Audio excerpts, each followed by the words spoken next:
শুভ সকাল বন্ধুরা, এখন বাজে 11টা। তো সকালবেলার বাসি কাজকর্মগুলো করে নিয়েছি একদমই তাড়াহুড়ো করে, কেননা আজকে আমার কাজ আছে। তো কাজ আছে অনেক দূরে, একদম কোচবিহারে। এই জন্য আগেই রওনা দিতে হবে, কারণ এতটা রাস্তা, আবার গাড়ির ব্যাপার আছে, কখন পাবো কখন পাবো না। তো এই জন্য স্নান টান করে একদম রেডি হয়ে নিলাম শর্টকাটের মধ্যে। রেডি বলতে শুধু একটু ক্রিম লাগিয়েছি আর সিঁদুর পরেছি আর একটু পাউডার দিয়েছি। তো গেল একটু বাজারে, কেননা কিছু জিনিস নিয়ে আসতে হবে। তো এখন একটু খাওয়া দাওয়া করবো, মা দিকে ভাত বানিয়েছে, খাওয়া দাওয়া করেই আমরা রওনা দিয়ে দেবো। আর জুইকে রেখেই যাব, বৃষ্টি একে তো তার উপরে বাচ্চা নিয়ে গেলে ডিস্টার্ব। চলো, বৃষ্টি তো হচ্ছেই, তবে চিন্তা নেই, ছাতা কালকেই নিয়ে এসেছে। আর জুই ওই ঘরে গিয়ে বসে আছে। এই যে বৃষ্টি পড়েই যাচ্ছে।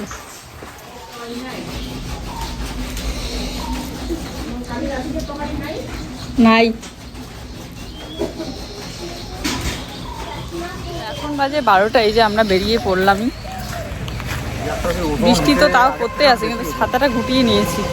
এতটাও বৃষ্টি নেই। আগের থেকে বেশি ওজন হবে তো, 2-3টে মেশিন। সকালবেলা থেকে ভিডিওই করি নেই, কাজ বাস কিচ্ছু শেয়ার করি নি, তাড়াহুড়ো করে টাইমে হয় না। হারিয়েছি, দিন দিন জিনিস বাড়তেছে, মেশিনগুলোর ভারী আছে না। চলো,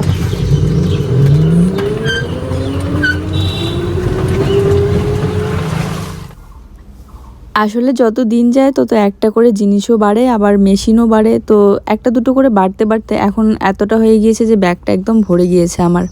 তো এই জন্য একটু ভারী হয়েছে। যাই হোক, আমরা টোটোতে উঠে পড়লাম, হাই রোডে নেমে তারপরে বাসে উঠবো। আর অনেকে ভাবো যে গোকসাডাঙ্গাতেই আমাদের বাড়ি, আসলে না, গোকসাডাঙ্গা থেকে কিছুটা দূর যেতে লাগে টোটোতে করে। তারপরে আমরা কিন্তু বাসে করে চলেই এসেছি কোচবিহারে। আর কোচবিহারে আসার পর এখানে আবার টোটো ধরলাম, টোটো ধরে এখন যাচ্ছি আমরা বেনফিশ মহলে।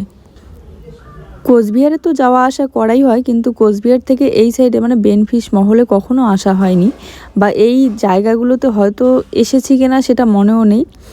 যাই হোক, এই জন্য জায়গাগুলো একটু অচেনাই লাগছিল। আর কোচবিহারে আসলেই তো হয়তো রাজবাড়িতে, না নয়তো কোনো কাজে, না হলে দরকারে আসি, তো ঘোরাঘুরি সেরকম একটা করা হয় না। যাই হোক, বৃষ্টি কিন্তু পড়ছে ঝিমঝিম, তো বেশি একটা বৃষ্টি নেই বলে ছাতাটা আর মেলাইনি। তো এভাবেই আমরা চলে আসলাম। তবে ছাতাটা নেওয়া কিন্তু অনেক কাজে দেয়, যেমন বাস থেকে নামার পর টোটো পর্যন্ত যাওয়া, এদিক সেদিক, তো ছাতাটা নিতেই লাগে, কেননা বৃষ্টির দিনের আকাশের কোনো ঠিক নেই, তাই না? তো এখানে আসার পর আমরা গেটের এখানে একটু সময়ের জন্য দাঁড়িয়েছিলাম, কারণ দিদিটা ফোন করে, মানে যে দিদিটা আমাকে বুক করেছিল, দিদিভাই ফোন করে বলল যে একটু দাঁড়াও, আমার বর গিয়ে নিয়ে আসবে। তো দাদাভাই এসে আমাদেরকে নিয়ে আসলো। বেনফিশ মহলটা অনেক সুন্দর ছিল আর অনেক বড় সড়ো ছিল। তো আমি কিন্তু জিজ্ঞাসা করে নিয়েছি যে এখানে ভিতরে ভিডিও করা যাবে কি না, অ্যালাও আছে কি না। তো দাদাভাইটা বলছিল যে হ্যাঁ যাবে, যদি তোমার ইচ্ছে হয় ভিডিও করতে পারো। তাই কিন্তু আমি একটু করে ভিডিও করছিলাম, যাতে তোমাদের সাথে শেয়ার করতে পারি। আর কাজের দিন না বেশি একটা ভিডিও করা হয় না বলে ভিডিওটা অনেক ছোট হয়ে যায়, ব্লগ ভিডিওটা। তো এই জন্য কিন্তু আজকের ভিডিওটা আমার খুবই ছোট হয়েছে, কেননা আমি ভাবি যে হয়তো কাজ করার সময় একটু করে কাজও তোমাদের সাথে শেয়ার করব, কিন্তু সেরকমটা হয়ে ওঠে না। কাজ করার সময় এতটাই মন দিয়ে কাজ করি আর ব্যস্ত হয়ে পড়ি যে আর পরে ভিডিও করার কথা একদম মাথায় থাকে না। তো এই রুমটাতে নিয়ে এসে আমাদের বসিয়ে রেখে দাদাভাই চলে গিয়েছিল বাড়িতে। আর কেননা ওদের লোকজন এখনও আসেনি, আর ব্রাইডও এখনও এসে পৌঁছায়নি। তো আমরা একটু আগেই এসেছি হয়তো, কেননা এই যে এতটা দূরের রাস্তা, যদি পরে গাড়ি পাইতে দেরি হয়, সমস্যা হয়। আর একটু নার্ভাসে থাকি যতক্ষণ পর্যন্ত না সাজানো কমপ্লিট হয়, চিন্তায় থাকি। তো যাই হোক, এখানে আসার পর আমরা ব্রাইডের জন্য অপেক্ষা করছিলাম। সব সময় চাই যে, বা চেষ্টা করি যে কাজটা যাতে সুন্দরভাবে কমপ্লিট হয়, আর ব্রাইড যাতে কাজটা পছন্দ করে খুশি মনে থাকতে পারে সেই দিনটাতে, কারণ এটা একটা স্পেশাল দিন। আজকের ব্রাইডের লুক ছিল রিসেপশন লুক। তো এখানে বসেই আছে, অনেকক্ষণ ধরে অপেক্ষা করছিলাম। তারপরে আশপাশটা একটু হাঁটাচলা করে ঘুরে দেখছিলামও, কারণ এতটা সময় একটানা বসে থাকতে ভালো লাগে না। তো আগের থেকে আসলে জানতাম না যে এখানে প্রবেশ করতে হলে আইডি প্রুফ লাগে। তো তারপরে এখানকার মানে হোটেলের লোক বলছিল যে আইডি লাগবে। তো মোবাইলে ফোনের মধ্যে ছিল আধার কার্ড, প্যান কার্ড ছিল, তো সেটাই জুয়ের পাপা আবার খুঁজে খুঁজে দেখছিল। পরে বের করেও রেখেছিলাম, পরে আর কেন জানি না নেয়নি, হয়তো ভুলে গিয়েছে।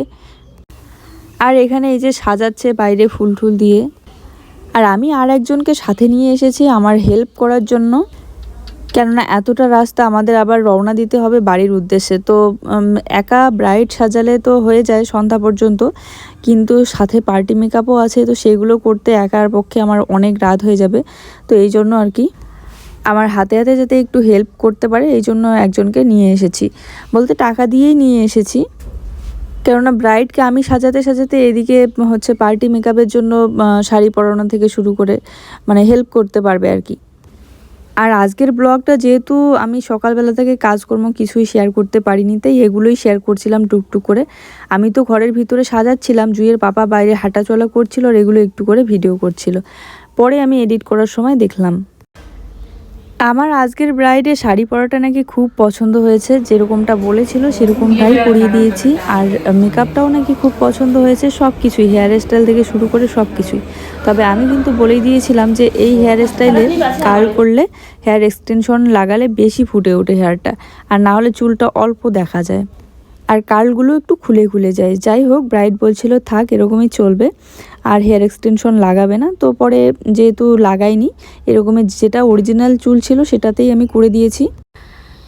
আর বলছিল যে লিপটা আর্ট করার সময় যাতে একটু ছোট করে করা হয় নিচের দিকটা, তো সেরকমটাই যেমনটা বলেছে হেয়ার স্টাইল থেকে শুরু করে সব কিছুই সেরকম করার চেষ্টাই করছি। তো ব্রাইডেরও ভীষণ পছন্দ হয়েছে, বারবার করে বলছিল দিদি। সাথে এদিকে ব্রাইডের সাথে গল্পও করছিলাম, শুনছিলাম যে ব্রাইডের নাকি ডিএড বিএড সব কিছুই কমপ্লিট, কলেজে পড়িয়েওছে 2 বছর প্রফেসর হিসাবে। আর এইদিকে গল্প করতে করতে সাজানো কমপ্লিট হলো। আর বাকি পার্টি মেকআপের সবটা আমি করতে পারিনি, আর ব্রাইডকে একা হাতে সবটাই করেছি। পার্টি মেকআপের শুধু একটু ফাইনাল মানে টাচ আপ দিচ্ছিলাম, যেমন কাজল, আইলাইনার এগুলো পরানো, আর শাড়িটা ঠিকঠাক করে দেওয়া। আজকে কিন্তু ছিল আমার মুসলিম ব্রাইড, তো সাজানো সবে কমপ্লিট হলো, সবাইকে নিয়ে চলে আসলাম আমিও এদিকে। কারণ যে দিদিভাইটা বুক করেছিল ওই দিদিভাইটার সাথে একটু দেখা করে যাব। আর ব্রাইড আর ব্রাইডের বাড়ির লোক সবাই কিন্তু ভীষণ ভালো। আজকে আমি আমার এই ভিডিওর মাধ্যমে আমার কন্ট্যাক্ট নাম্বার দিয়ে দিচ্ছি। তোমাদের যদি আমার কাজ ভালো লাগে আর যদি তোমরা করিয়ে নিতে চাও আমার কাছে মেকআপ তোমাদের স্পেশাল দিনের জন্য, তাহলে অবশ্যই আমার সাথে কন্ট্যাক্ট করো। আমি কিন্তু তোমাদের কাছে পৌঁছে যাব আর গিয়ে সুন্দর করে সাজিয়ে দিয়ে আসবো। খাওয়া দাওয়ার জন্য অনেকবার বলেছিল দাদাভাই দিদিভাই সবাই বলছিল, কিন্তু আমাদের হাতে সময় নেই, যেহেতু অনেকটা পথ আমাদের বাড়ি যেতে হবে। 8927347192 এটাই হচ্ছে আমার কন্ট্যাক্ট নাম্বার, কন্ট্যাক্ট করতে পারো কাজের জন্য, মানে যদি সাজতে ইচ্ছে হয় তাহলে। তো ভেবেইছিলাম যে এত রাতে হয়তো বা গাড়ি পাওয়া যাবে না, তারপরে গাড়ি তো পাওয়াই যাচ্ছিল না, টোটোগুলো এত টাকা চাচ্ছিল, এইটুকু রাস্তা বলছিল 500-600 টাকা লাগবে। তো পরে আর ঠিক করলাম যে যাব না, এদিকে যেহেতু বড় জায়ের বাড়ি আছে, মানে কল্পনা দিদির বাড়ি, বাড়ি বলতে ওদের যেখানে থাকে ফ্ল্যাটে, সেখানটায় যাব ভাবলাম। এই যে বিমান আমাদের নিতে আসছে, আসো। ঠান্ডা লাগে না তোকে? জুই নাই, জুইকে বাড়িতে রেখে আসছি। যখন আসছি তখন বৃষ্টি ছিল না, জুইকে খুঁজতেছিলে তুমি? না ওটা নাও, জুইকে নিয়ে আসা এতক্ষণ থাকা যায় বলো তো? সেই একটাতে আসছি, তো আজকে প্রথম আসলাম দিদির বাড়িতে।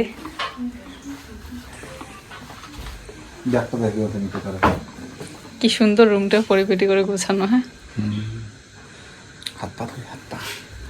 এত রাত হয়ে গিয়েছে, এখন রাতে 10টাই বাজে। তো এত রাতে আবার গাড়ি পাওয়া একদম অসম্ভব ব্যাপার, টোটো ভাড়াও অনেক চাচ্ছে, এই জন্য যেতে পারলাম না। চলে আসলাম এদিকে দিদির বাড়ি। দিদিকে বলেছিলাম আগে, মানে আসার আগে ফোন করছিলাম, তো দিদি বললো এদিকে চলে আয়। তো এই যে চলে আসলাম, আমার সাথীও এসেছে আমার সাথে। ও যেতে চাচ্ছিল ওর আত্মীয়র বাড়িতে, কিন্তু বললাম না, ছাড়া যাবে না, আমার সাথে আয়, জোর করে নিয়ে এসেছি। তো এখানে এই যে দিদি ভাত রেডি করে দিয়েছে, ভাত রান্না করলো, আর এখানে শুটকি মাছের কি ভাজা করেছে, আর ভেন্ডি ভাজা। কত পরিশ্রম করছে আমাদের জন্য। কিসের পরিশ্রম? কোনো পরিশ্রম নেই। আর ডাল করেছে। দিবা তাই বেশি কিছু করলো না। হ্যাঁ, খিদে পেয়েছে এই মুহূর্তে যদি এক গ্লাস জলও খাওয়া হয়, সত্যি কথা খিদে পাইছে, খিদে পাইলে ভালো, তাও মনে হয় যেন এরপরে কি খাইলাম। আসো। কেন? হ্যাঁ পেটটা ফুল ফুল, আসো আমাদের সাথে খাবা। কোথাও গেলে না মানে বিশেষ করে কাজের জন্য গেলে সেখানে আর বেশি একটা ব্লগ ভিডিও হয় না, শেষের দিকে আর ফটো নেওয়ার কথা ভুলে যাই, তার মধ্যে সময়ও থাকে না, তাড়াহুড়ো করে যেহেতু সব কাজ মানে লাস্টের দিকে হয়, তো এই জন্য আর ফটো ভিডিও বেশি নেওয়া হয়নি, ভিডিওটা অনেক ছোট হয়েছে। তারপরে তো এখন কিন্তু বাড়িতে এসেছি, মানে কল্পনা দিদির ফ্ল্যাট থেকে চলে এসেছি একদম বাড়িতে এসেই শেষের ভিডিওটুকু করছি। তো চলো আজকের ভিডিওটা এই পর্যন্তই, সবাই ভালো থেকো, দেখা হচ্ছে নতুন ভিডিওর সাথে। ভিডিও ভালো লাগলে লাইক কমেন্ট শেয়ার করে দিও। আর প্রথমবার জুইকে ছেড়ে একটা রাত মানে থাকা আর কি বাইরে, তাছাড়া সবসময় যেখানেই থাকি না কেন জুই সাথে থাকে রাতের দিনটা অন্তত, মানে রাতটা অন্তত। চলো টাটা। ভিডিও ভালো লাগলে অবশ্যই একটা লাইক কমেন্ট আর শেয়ার করে দিও, আর কাজ ভালো লাগলে অবশ্যই কন্ট্যাক্ট করো।